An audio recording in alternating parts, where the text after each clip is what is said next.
Good morning, everyone. Thank you for joining us today for Civic Engagement and Local Elections. This webinar is part of MCN's 2013 monthly nonprofit advocacy webinar series. My name is Julian Johansson. I'm Director of Training at Nonprofit Vote. For those of you who are unfamiliar with the Minnesota Council of Nonprofits, MCN supports individual nonprofits in Minnesota's nonprofit sector to be their own voice in the public policy process. MCN provides training on advocacy and lobbying, serves as a resource to policymakers on the nonprofit sector, and advocates on issues that impact the sector at large, incentives to charitable giving, nonprofit tax exemptions, lobbying rights, etc. We invite you to join us later this month on August 28th for our next webinar in the series, Building a Grassroots Strategy. You can RSVP for that webinar online now on MCN's website, and we invite you to do that. At this time, it's my pleasure to introduce today's two featured speakers.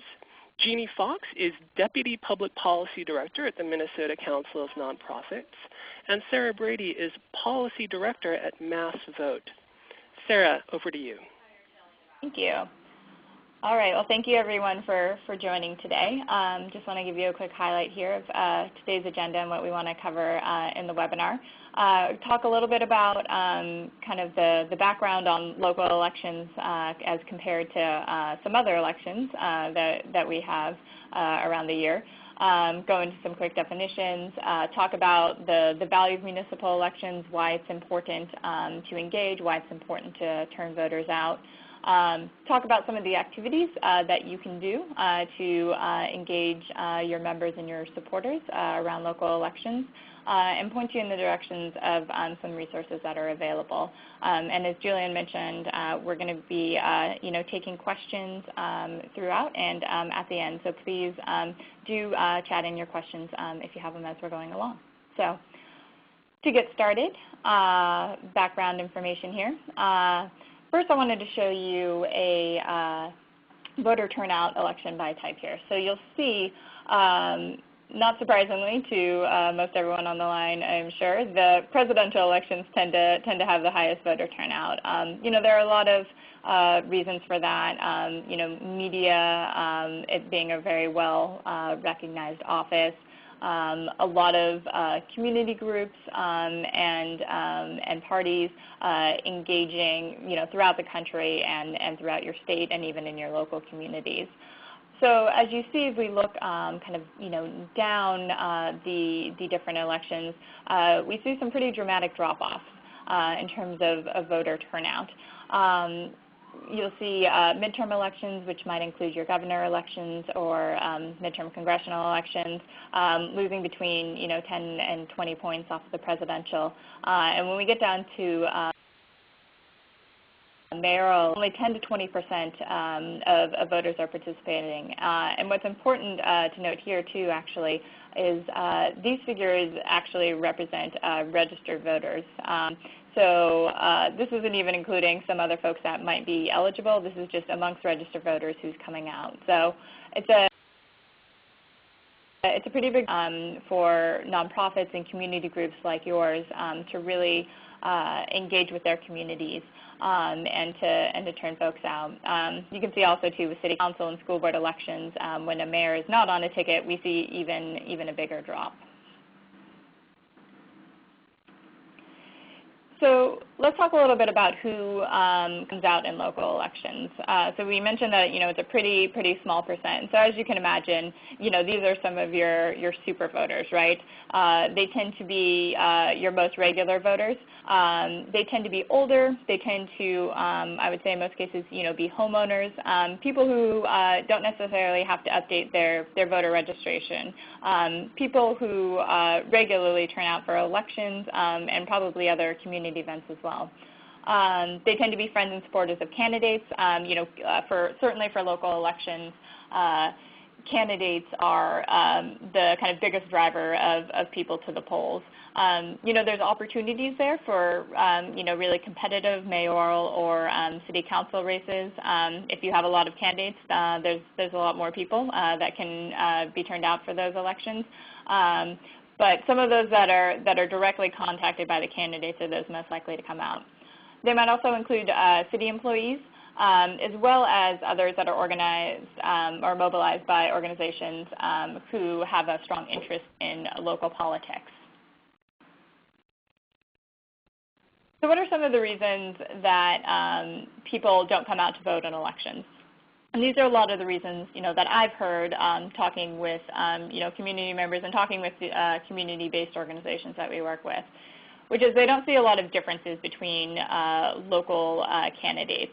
And a lot of cases, some of these local candidates might have similar positions on bigger issues. And so identifying, what are some of the distinctions between the candidates can be really valuable to voters as they're making their decisions.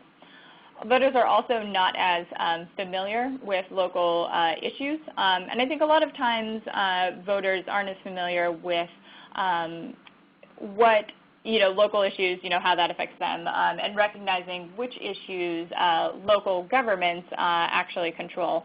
So thinking about, things like, safe neighborhoods, recycling, transportation in some cases, really breaking down what those issues are and how they're determined at the local level can help to explain to voters the value of participating in these elections. I would also add to this, along the lines of not seeing big differences between local elected officials, is that it's really hard to find information in a lot of cases on the stances of local candidates. Sometimes local newspapers do a good job on this, and it can be accessible that way. But you don't see as much, television. You see some amount of mailings, but it's a lot harder to find kind of issue stances or priorities for candidates. So a great role that nonprofits and community-based organizations can play is helping get some of that information out so people feel like they're really able to make an informed decision. Next up, I just want to give a couple of quick definitions on the topics we're talking about today. So what are local elections? So municipal elections include city and town elections. They're typically held in the odd year, sometimes called the off year. That is certainly part of the other reason that it's difficult to turn out voters. A lot of people did a lot of mobilizing with this last presidential election in the fall, and now we're turning around asking voters to come out again. We certainly do have elections fairly frequently here, and when they're in the off year, it requires quite a bit more effort on community groups to encourage voters to turn out. This can also include county elections for county level offices. Most of the time these are held in even years and will often be on the ballots that include other state and federal candidates.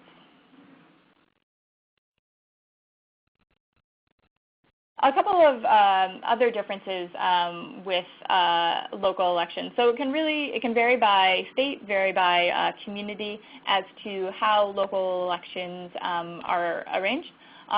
You can have partisan elections where candidates have a traditional party affiliation, one that appears on the ballot, and one where individuals will be participating in a party primary before the general election.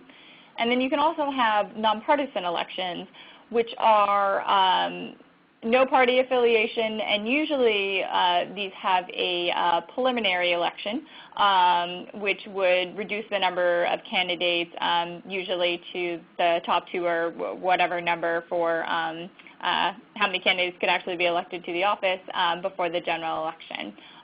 We'll also talk a little bit later on today. In Minneapolis, we have a different type of election coming up this fall. For these purposes, as noted here, nonpartisan doesn't mean nonpartisan in terms of what we might be used to in the nonprofit world. It's still important to remember that 501c3s are not able to endorse candidates in any way to support or to oppose. That rule applies regardless of the party affiliation or not of the candidates and in terms of what elections are being held.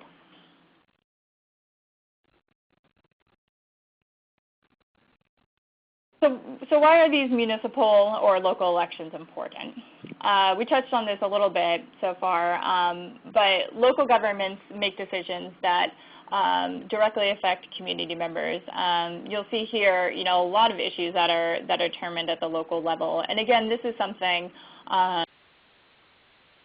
when nonprofits are engaging with their community members, these are a lot of the concerns that they hear from their members, from people living in their areas. They hear concerns about safety, about streets, about affordable housing, about emergency services, a range of these issues. And in a lot of cases, these issues are really, decided and influenced in a lot of ways at the local level. So conveying to your community members, the impact that local officials can have on these issues that are really close to home, or something, that can be really motivating. Another reason municipal elections hold some value is that local offices are often one of the first places that new candidates kind of jump into the electoral politic race. There's any number of folks that start off as city councilors or mayors who go on to seek higher state and federal level offices. Certainly your nonprofit and your community members engaging with these local officials or local candidates now can be a big benefit in the long term as well.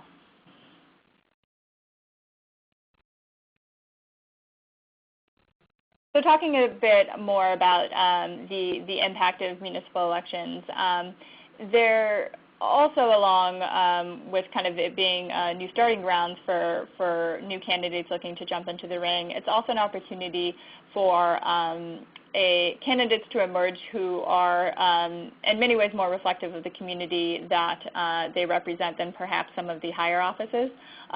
Local elections see, I would say, some of the most diverse representation of candidates when looking across the board at different offices. It's also a big opportunity to bring people into voting regularly. We talked a bit before about how those who vote in city and town elections are your super voters, those who turn out the most frequently. As we noted here, a voter in a local election is 96% likely to vote in a presidential year. So if you're able to get someone to turn out to that municipal election, maybe a young person who's just getting involved in the political process and voting for the first time, you're really likely to retain them and encourage them to continue to vote in elections down the line.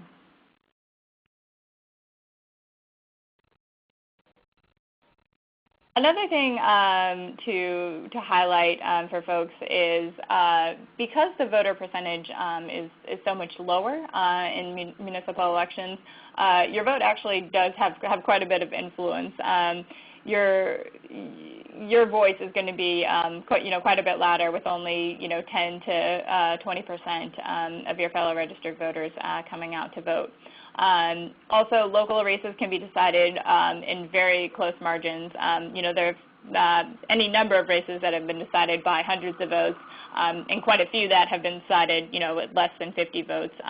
So it goes to show there's an opportunity to have a big impact on election, and candidates and other groups that are looking to mobilize, kind of just a few more people to win to their side. So by encouraging your members in a nonpartisan way to engage, you're able to, kind of assert their influence in choosing a candidate that they think best represents them. They have a lot of power there.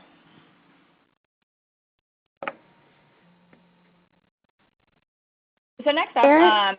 This is Jeannie. I'm wondering if I can pause for a comment before we go into the kind of the how-to a little bit. One thing I know about working with nonprofits here you know, sometimes lobbying can seem like a really scary thing to do, and I think elections in some ways are even scarier because people see them as being, you know, overtly political. And I really liked your pointing out, you know, the term nonpartisan. And I think if people think about it, they'll recognize that engaging your clients, your stakeholders, you know, people who care about your issues around civic engagement is actually part of meeting mission. And there are many ways to do that around elections that don't violate that nonpartisan requirement. And I think that's just important to point out. So thank you for including that. Yes, and I think that, you know, as we talked about before, you know, some candidates that are, you know, kind of, you know, just jumping into electoral politics for the first time, it's a really good opportunity for nonprofit groups with, you know, with an issue focus to make sure that you're exposing, you know, that issue to those new candidates. And these kind of, you know, first elections that they're participating in is a great opportunity to make sure that, you know, they know kind of, you know, what's important on your issue, and make sure that you're having a conversation about that, and recognizing that, as we said before, you know, oftentimes these local positions are, you know, candidates that are interested in moving to higher offices. So those relationships really pay off. All right, so looking at what some of the activities that folks can do around these local elections.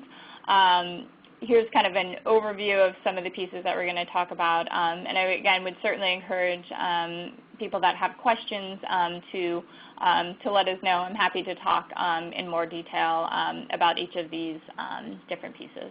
So. First up, we want to talk about different ways to engage candidates.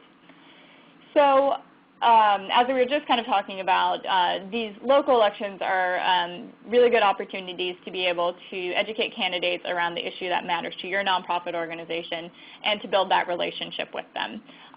There are a couple of different ways you can go about doing it.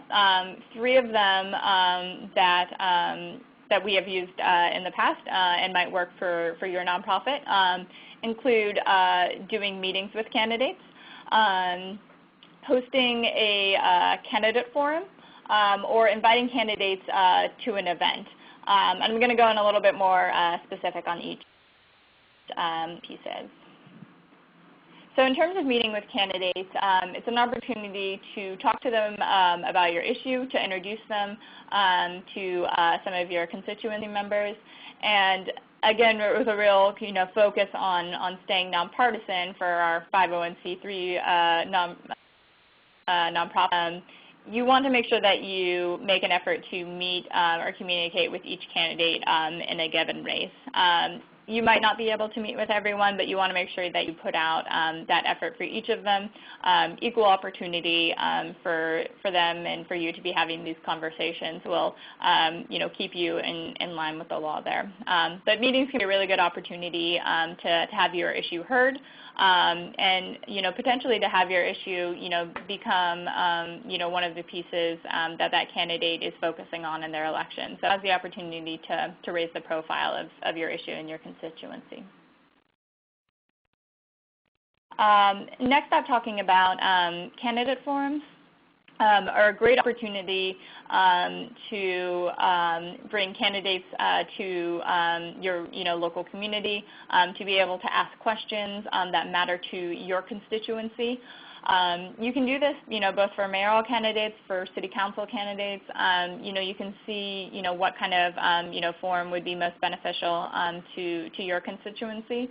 Along these lines, in terms of candidate forums, you know, it's a really good opportunity for people to have access to, you know, these local candidates, to be able to see them in person and have answers to questions that really matter to them that, you know, that might not be picked up, you know, by the newspaper or in other areas.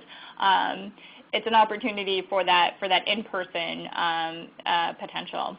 There are a lot of resources available for candidate forums. Nonprofit Vote actually has a guide about how to hold a candidate forum, as well as a checklist. And my boss here actually has done a webinar similar to this one, specifically on candidate forums. So there's a lot of information out there for those that are interested in that. One piece I would highlight too with candidate forums, my organization has hosted a number, particularly for local elections. And we look for opportunities to hold these forums in our communities that may not receive this kind of attention from candidates otherwise. And it is an opportunity to bring that to your own community. And I would also suggest, partnering with other nonprofit organizations has been very helpful in kind of building the profile of the forum, and also just kind of in the administration of the forum, encouraging candidates to participate. Having a coalition of kind of like-minded nonprofits can be a real advantage. Sarah, we've got a question. What suggestions do you have for getting candidates to agree to come? How do we impress upon them that nonprofits are connected to voters? And in particular, oftentimes voters who are most left out of the political process. Yeah. So, I think just what I was touching on, I think there's a lot of value to coalition work with candidate forums. It gives you an opportunity to not have a candidate who kind of just looks at your organization as kind of maybe one issue, but if they see a broad kind of range of these issues and a range of constituencies, if you kind of give them a feeling of the number of people that they could be able to have these conversations with in something like a candidate forum. To that I would add having really professional conversations with them. I think candidates look out for organizations that they can trust to be nonpartisan, that they can trust are going to have kind of good attendance at these forums. So the more that you can advertise your forums, getting it in the media, getting other people signed on, the higher profile that your forum's going to have, and the more likely that you're going to have the broadest range of candidates attending. Great. And I'll add on to that as well. Going in with other organizations and having a broad swath of issues is another really solid way to protect your nonpartisan status, because then you don't get into litmus test kind of single issue topics, and having many different issues. If you think about any community, right, you're worried about healthcare and education and transportation, et cetera, et cetera. But that actually provides some protection for the nonprofits as well.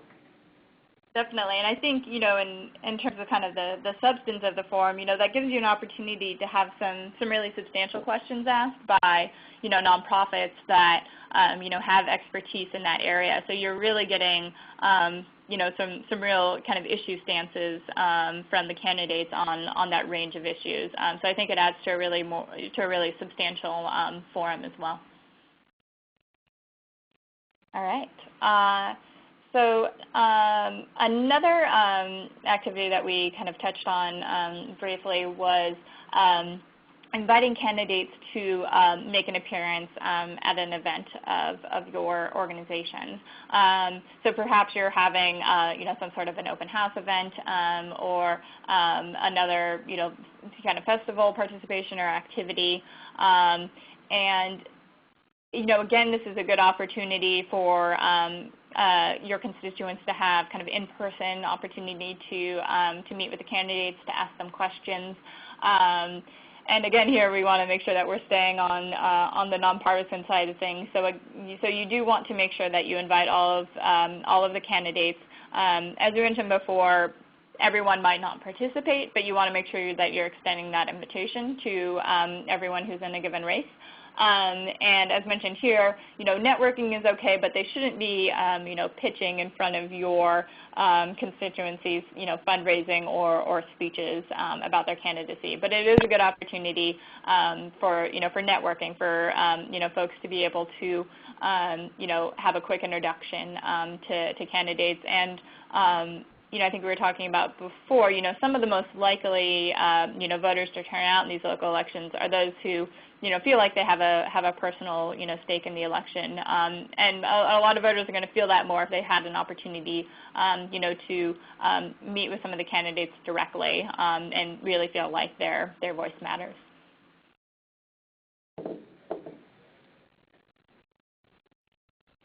So next up, another activity that folks can do around local elections would focus on things like voter registration. So as noted here, coming off a big presidential election or state elections in some cases, there's going to be a lot of people registered. Last year we saw some really strong voter registration efforts, both from nonprofit organizations as well as from the parties, and really across the board. So there are a lot of people that are on the voter registration rolls. Certainly some of those people may have moved, or some new folks have turned 18 or perhaps missed the voter registration in the past. So there's still opportunities to register new voters, but local elections, kind of in the off year, the year after a big presidential race, it's really important to focus on turning out some of the folks that are registered, but maybe aren't yet those habitual voters, so not your super voters just yet. Deadlines for voter registration certainly help to mobilize folks. Certainly people start paying a bit more attention to elections in the closing weeks. That's true in a presidential election, and it's certainly true in city and other local elections. So if there's a voter registration deadline approaching, look to do a lot of your efforts then and really put the word out for folks to register there. And I know in Minnesota you have election day registration as well, so there's a bonus opportunity. But for that first registration deadline, that's a good opportunity to kind of highlight a day and time that people want to make sure they get their forms in. And then we also would recommend doing more on-site voter registration as opposed to door-to-door voter registration.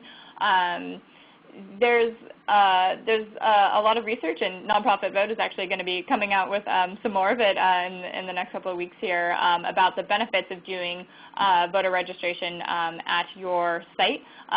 People that are coming to you and trust you, as an organization, or recognize you at kind of a given event, are a lot more likely to want to register with you, and it gives you an opportunity to have a conversation around voter registration. Door-to-door can be kind of hit or miss in terms of voter files kind of being up to date, and in a lot of cases you'll come across folks that are registered.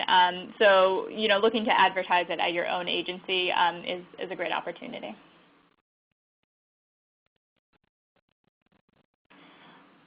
And another part of this would be voter education, and I think we've touched on this, a bit throughout. Local elections certainly have a lot lower, profile compared to a presidential election or a big, Senate election, for example. And they're about races that people just know a little bit less about what those offices actually do. So there's a big opportunity to provide a lot more information to local voters, and it can really help to turn folks out.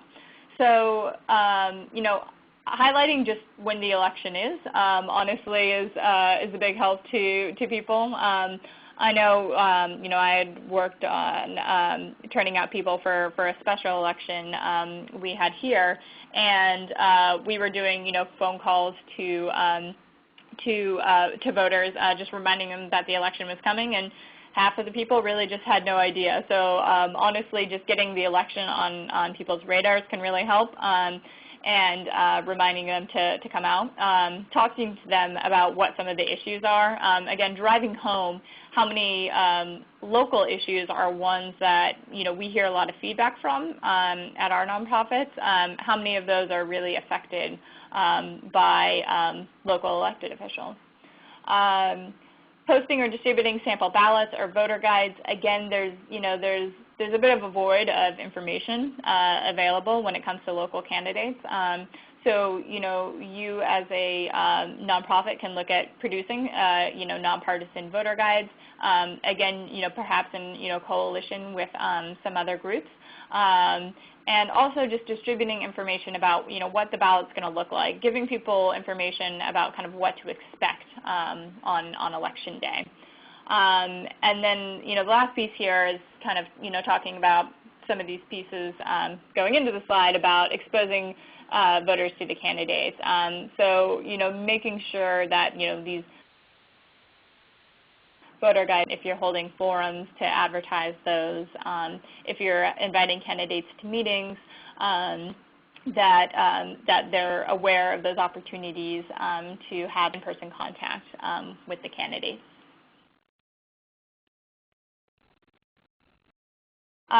Next up, I touched on just a bit here, but the kind of traditional get out the vote. Voting reminders, very, very important when it comes to local elections. Like I said, there are any number of voters that we have contacted in kind of low turnout elections that honestly just making the phone call made a big difference. Keeping it personal when you can. If your nonprofit has capacity to remind folks coming into your agencies, or if you do any on the ground sort of work, reminding people in person is the gold standard. Going into the elections, like I said, if you have people coming to your site, reminding them that the election is coming up, asking them if they're planning on coming out to vote, and making sure that they have all the information they need to be able to vote successfully. A big service that nonprofits can provide is helping people determine their polling location, particularly if they're new to the community, and letting them know, when the voting hours are. Going into the election, we say like the day before, or even a few days before the election, make sure you're incorporating those reminders into kind of each piece that you can. So whether that's the front desk, or like a reminder on an email action alert that's going out to folks. Just make sure you're spreading the message as consistently as possible. And phone calls do work. I would say, for local elections, it can be a big benefit, again, just because, they're not always the first thing on people's radar. So just a friendly reminder can be a big benefit. A couple of other pieces is just kind of making sure people know what their options are when it comes to vote. Letting people know about the possibilities of voting early in person or to vote by mail. Making sure that people at your nonprofit kind of know what the options are, so that they're able to explain this to your constituents. Being familiar with what the rules are in your state, and kind of who to contact at the local level. And just letting people know that this is an option that's available to them, again, can be really helpful information for those trying to figure out how to fit voting into their busy schedules. Sarah, let me make a local comment here, as we have many new laws coming into play here following the last legislative session. There were attempts to expand voting days with early voting that did not advance. But the Voting Rights Coalition, which is made up of many nonprofit partners, was able to support no excuse absentee voting. And our Secretary of State's office is currently implementing that.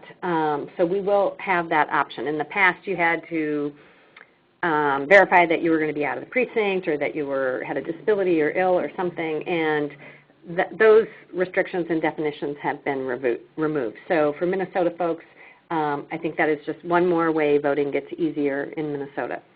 Great. And that'll be in place for the local elections this fall? I do believe so, but don't anybody take me on my word for that. Watch Secretary of State's website. I'm not our elections expert. That's why I'm happy to partner with Nonprofit Vote and Mass Vote for today's call. But we'll be posting information about some of those changes in the upcoming months. Great. So yeah, definitely, good things to keep an eye on. Again, kind of just so you're familiar, with the options that are available to your constituents, just because that can be, some really helpful information for your voters. So, thank you. So another piece I just wanted to touch on would be about kind of election administration, and this is one example. I think the Secretary of State's office will be updating with kind of what those the absentee voting rules are, but it's also an opportunity to engage with your local election officials. Most of them are pretty open to to meeting with nonprofits and those in the voting rights and other kind of coalitions that are interested in increasing voter participation. You can look where there are opportunities to encourage your local election administrators to provide services that are beneficial to your constituents. So if you've ever had any concerns about kind of language accessibility or translation services being available, now's a good time, kind of before getting into the rest of the election season, to reach out to your local administrators and kind of understand what they have prepared for the upcoming elections. And it's just a good opportunity to build a relationship with those folks. So when you do have concerns or any sort of issues that show up on Election Day, you have a point of contact. And I'd also really encourage people to look at becoming a poll worker or a translator at their site. I've actually been a poll worker for the last several years myself, and it's really given me the kind of the knowledge and the experience to kind of explain what the election day voting experience is like for both for kind of from the administrative end, but also for individual voters coming in. So when I'm out talking to our nonprofit constituents, I'm able to give them a really good idea of what their voting experience will look like, kind of what they would need to be able to cast a ballot and answer any of those questions. And also I think gives you experience when you're talking with your local election officials, to say that you've had a part in the kind of on the ground administration level. So something that's been really beneficial to me, and would certainly recommend to those folks who do this kind of voter engagement work. It's a great addition to your experience.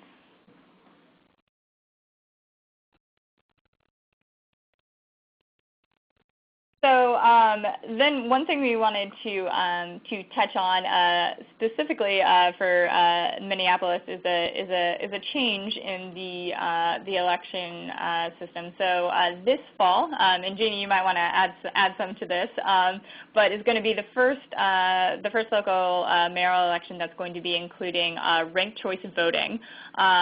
So the voting process is going to be a bit different for voters this season, and it's going to be an opportunity for voters to actually rank preference of the candidates that are running for office.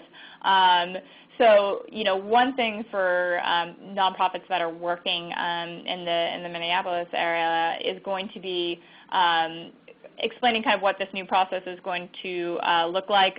Distributing those sample ballots or giving examples of what the ballot will look like is something that would be really helpful for voters this fall. I'm sure there's going to be some kind of public outreach from the city as well, but what nonprofits can do is really supplement that and just make sure that folks aren't too surprised when they go to cast their ballot on Election Day. Yes, and the link we include there is a great kind of Q&A piece that the City of Minneapolis has on their website. And one thing about having a significant change like this in how elections are administered is it really creates a lot of hype about the election. And I think that is an opportunity for issue advocates to get these issues on the radar of candidates. And certainly because the ranked choice voting eliminates the primary that we have seen in past years, then we have many more candidates to get talking about these issues. Now in St. Paul, we have less of a contested race, but one thing I'm noticing for some of our local people on the phone, there's a very contested city council race in Ward 1 of St. Paul, and you do see diversity emerging in a way that we haven't to the degree that our demographics are changing in Minnesota. So I think that is exciting. If all politics is local, this is as local as it gets, and I think we are seeing more diverse populations emerging as candidates. So keep an eye on Ward 1 in St. Paul and certainly the mayor's race in Minneapolis. Yeah, and just to add to what Gina mentioned there, the new election, system I think is going to, like you said, bring, a lot of focus to that race, and also just with the number of candidates running and the number of candidates that will be going into, this final election, since it will be determined in a ranked choice way. We're hoping, is going to be a big opportunity, for the race to be a bit higher profile, for voters to take a bit more notice. So, it's definitely a chance for your nonprofits, to jump on that bandwagon and really try to increase participation amongst your constituencies.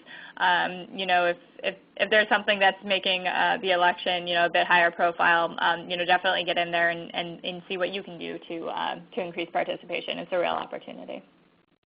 And I'll just mention that we did have a question from a participant about getting information on becoming a poll translator. And I would encourage you, especially if it's around these local elections, to really contact the city or the county where the race is taking place, because our elections in Minnesota, for the most part, are administered locally, and you can get precinct-specific information from your city or county. Great, thank you. So then one more piece that I just wanted to touch on briefly, and then we'll have an opportunity to answer any questions that folks have on the line, is just to mention that in some cases these local elections may also include local ballot measures. So sometimes these can be kind of like funding pieces, talking about schools or transportation accessibility, and about perhaps different local issue positions.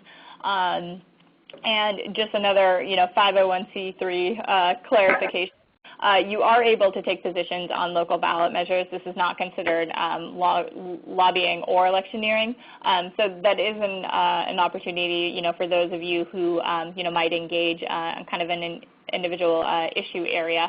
If there is a local ballot position that you want to take a position on, that's something that is accessible to you. I want to point out something we saw here in Minnesota. This was on the state ballot last fall, but many, many nonprofits engaged both for 2 questions that were on the ballot and against 2 questions that were on the ballot. So let me just underscore what Sarah said here. This is absolutely legally permissible activity for nonprofits to engage around ballot questions. We're not California. We don't have initiative and referendum, so it's been used somewhat infrequently in Minnesota.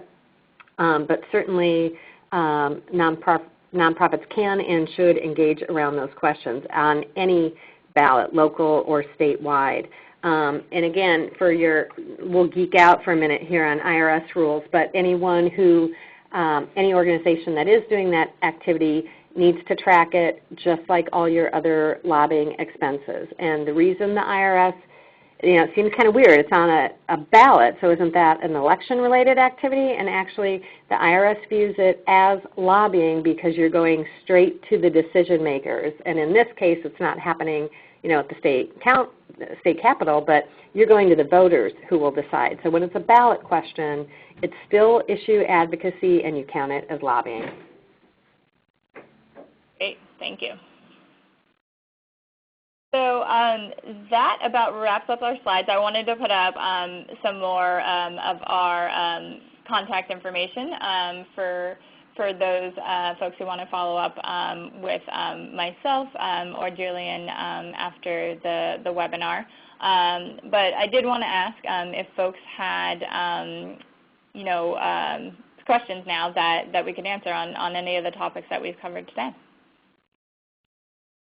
And while we wait for maybe a question or two to come in, I just want to really thank both Nonprofit Vote and then our partner MassVote. MassVote and MCN and several other states are partners in the Nonprofit Vote network. But you will not find any greater resources on nonprofit voter engagement than their website. So please, after the call, check out nonprofitvote.org. Very easy, user-friendly materials, toolkits, fact sheets, etc. There are links to state resources. You can go state by state. And also some really exciting research that will be coming out. Keep an eye on that, because I think we've known in our hearts that it matters when nonprofits engage people that they work with, because we are such trusted partners in communities. And we finally now actually have some academic research that bears that out. So I think that's good for us, good for our movement. Thank you, Nonprofit Vote, and thank you, Sarah at MassVote. It's our pleasure. Julian, you want to throw a question out there? Well, I see we have one question that just came in. Could you clarify, Ari, the ballot proposition issue again? So you're saying that it's okay for MPOs to oppose or support, for example, ballot questions on constitutional amendments. Correct. And MCN actually had to change the way we did training around these issues, because in the past we'd say kind of generically, yes, you can engage people around elections, you just can't tell them how to vote. And that is true for a candidate or a political party. But on ballot questions, or in our case in Minnesota, a constitutional amendment, you can have a position and a point of view, and you can reach out to the public with a vote for or vote against message. And again, it's related to issue advocacy, so the IRS views it as lobbying.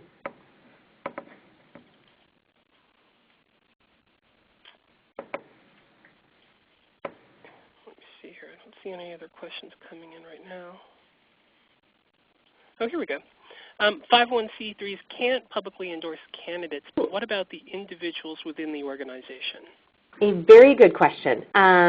You do not lose your First Amendment rights just because you work at a nonprofit. What you do have to be very clear about, though, is what hat you're wearing at what time. So absolutely, nonprofit staff and leaders can work on campaigns, volunteer, have a lawn sign in their yard. That's an individual choice. I will say for some high-profile leaders, they worry about not just legal issues but perception, so some choose not to do that. But it's absolutely okay as long as you never represent yourself as speaking on behalf of the organization. Great.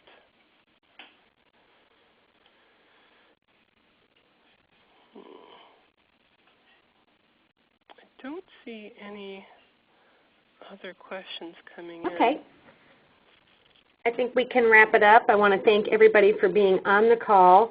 Continue to use the Council of Nonprofits website here in Minnesota as a resource. We do have some pages in our public policy pages around this activity, and most certainly Nonprofit Vote. And I thank our co-presenters today. Thank you, Julian and Sarah. My pleasure. Thank you so much. Oh, and I should remind people that you will be getting a follow-up email with a link that you can use to watch this entire webinar on MCN's YouTube channel. Great. Thank you, Julian. Thanks, Thank guys. you. Thanks, everyone. Bye-bye. Bye-bye. Thank you. Please stand by.